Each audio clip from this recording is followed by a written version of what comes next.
তাবারক ওয়া তাআলা যখন হযরতে আদম আলাইহিস সালামকে যখন সৃষ্টি করলেন, সমস্ত ফেরেশতাগণদেরকে আদেশ দিলেন যে হে আমার ফেরেশতাগণেরা, তোমরা আদমকে সাজদা করো। কেন?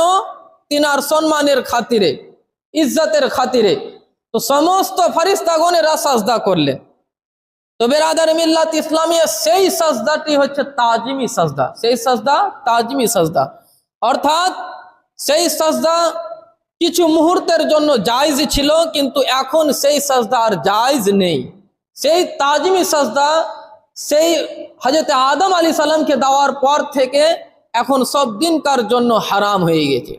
এমনকি কোনো ব্যক্তি যদি নবী মুস্তাফা সাহেবুল্লাহ সাল্লাল্লাহু আলাইহি ওয়াসাল্লামের বারগাহে গিয়েও যদি কেউ যদি সাজদা করে, তাহলে সেই সাজদাটাও কিন্তু হারাম হয়ে যায়, সেটাও কিন্তু নাজায়েজ রয়েছে। সেটাই হচ্ছে তাজিমি সাজদা।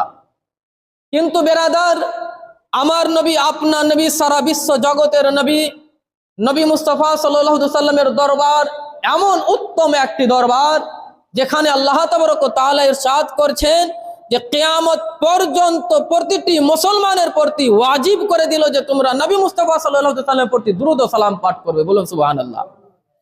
শুধু এটাই নয়, আল্লাহ তাবারক ওয়া তাআলা ইরশাদ করছেন যে হে মানবগণেরা, হে বান্দাগণেরা, তোমরা যদি আমার প্রিয় রাসূলের যদি নৈকট্য লাভ করতে চাও, যদি আমার সন্তুষ্ট যদি লাভ করতে যদি চাও, যদি তোমরা হাসরের ময়দানে সুপারিশের হকদার হতে চাও, তাহলে আমার প্রিয় রাসূলের প্রতি দুরূদ ও সালাম পাঠ করো। বলুন সুবহানাল্লাহ।